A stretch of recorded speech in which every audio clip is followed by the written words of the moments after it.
Greetings, students. It is a pleasure to welcome you to our exploration of a fascinating problem from LeetCode, specifically Problem 271, which delves into the intricacies of encoding and decoding strings as they pertain to binary trees. In this challenge, you are tasked with handling the serialization and deserialization of a binary tree represented by its root node. Your objective is twofold.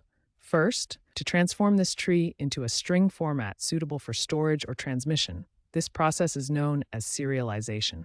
Second, you must reverse this operation, converting the string back into the original tree structure, a procedure we refer to as deserialization. To illustrate, consider a binary tree with the values 1, 2, 3, null, null, 4, 5. The expected output of your serialization would be the string 1, 2, 3, null, null, 4, 5. Here, null signifies the absence of a child node, and this specific format allows us to reconstruct the original tree with precision. Join me as we unravel the methodologies behind this intriguing problem. Encoding and decoding logic using string manipulation involves two essential processes: transforming data into a specific format, known as encoding, and then reversing that process to retrieve the original data, which we call decoding. Think of encoding as wrapping a gift. You put your information in a box, making it easier to send and ensuring it arrives safely. Decoding is like unwrapping that gift to get back to the original message. This concept is crucial in computer science, particularly for data transmission and storage, where maintaining the integrity of information is vital. For example, when you send a message over the internet, it's often encoded to ensure it traverses various networks without getting corrupted. Techniques like character substitution or concatenation are used in encoding. Imagine shifting letters in the alphabet. A becomes B becomes C, and so on.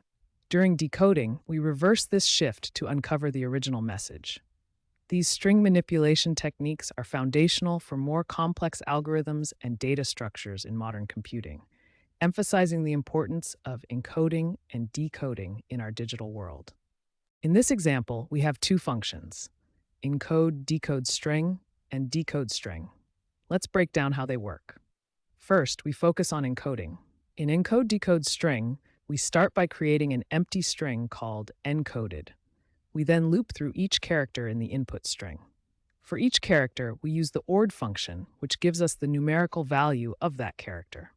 By adding 1 to this value, we can use the cur function to get the next character. For instance, if we start with A, it becomes B. This process continues for each character, building our encoded message. Next, the decode string function reverses this process. Again, we initialize an empty string for decoded.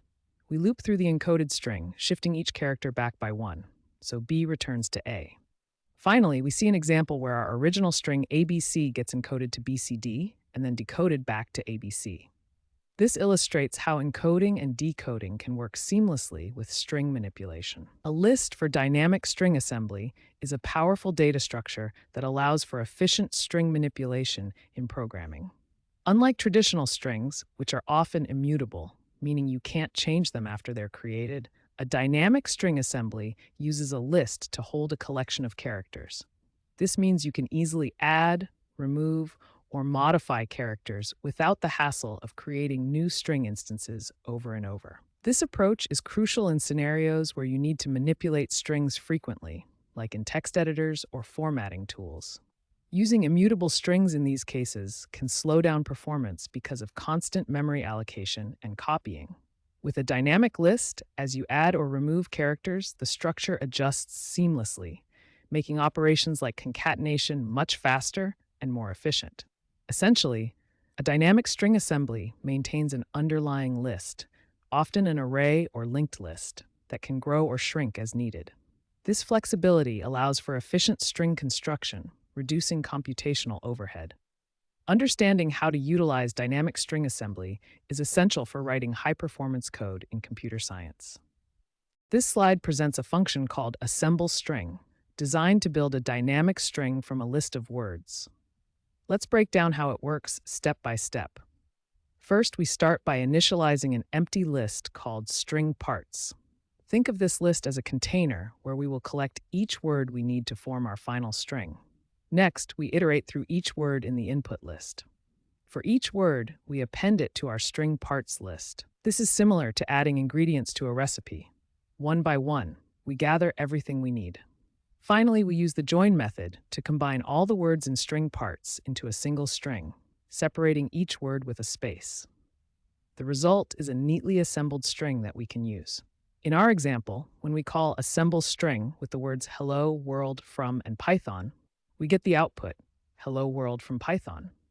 This shows how we can easily construct dynamic strings using simple list operations. The two-pointer technique is a powerful strategy for traversing arrays or lists. Imagine you have a long road and you want to find two landmarks that are a specific distance apart. Instead of walking back and forth, you could send one friend from the start and another from the end, moving towards each other. This is essentially how the two-pointer technique works. By using two pointers that move at different speeds or directions, we can efficiently compare and manipulate elements. This method shines in problems like finding pairs that sum to a specific value, or checking for palindromic sequences in strings.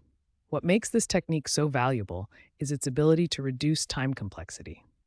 Instead of relying on nested loops, which can be slow and inefficient, we often achieve linear time complexity.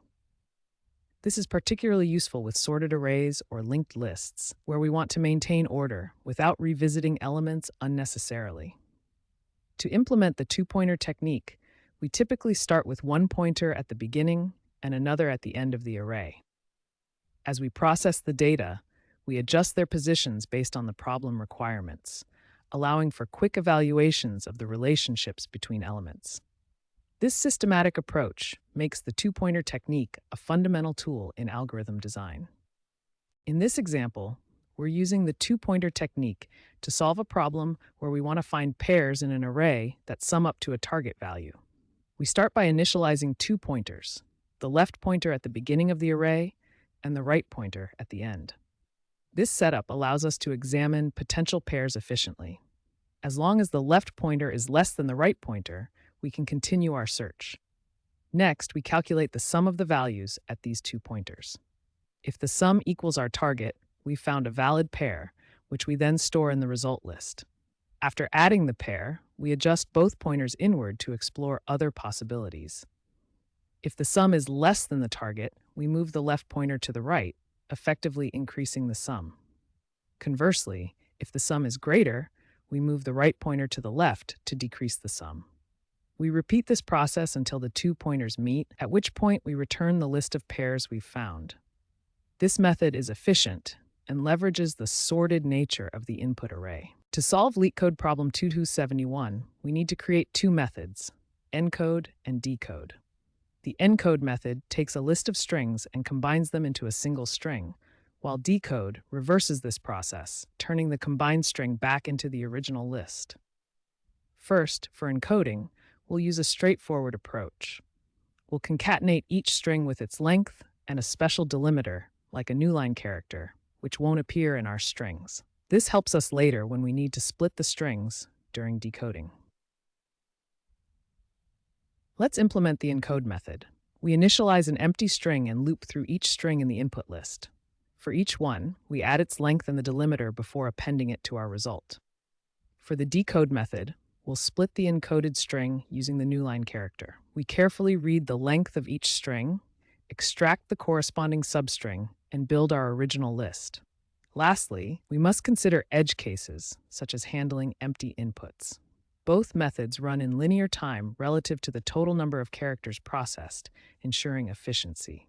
Following these steps allows us to effectively encode and decode strings as required. Today, we will explore LeetCode problem 271, which challenges us to design a data structure capable of encoding and decoding a list of strings. The encoding process must transform the list into a single string, while decoding retrieves the original list. Key constraints include a maximum length of 100 characters for each string, a total of up to 10,000 strings, and an overall character limit of 100,000. These limitations will significantly inform our approach to the solution. The provided Python code implements a codec for encoding and decoding a list of strings, addressing the challenges posed by LeetCode problem 271.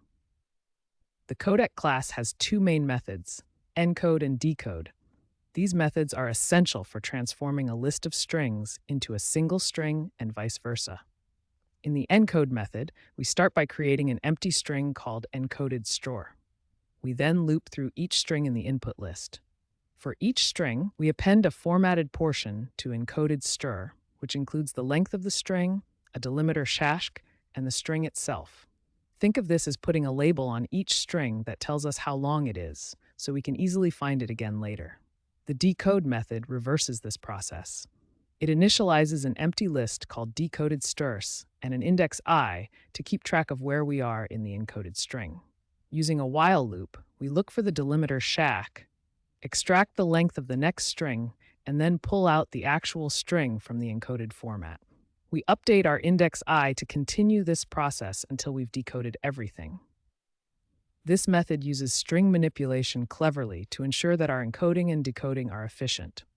By using a delimiter, we can clearly define the start and end of each string, allowing the algorithm to work in linear time, ON, where n is the total length of the encoded string.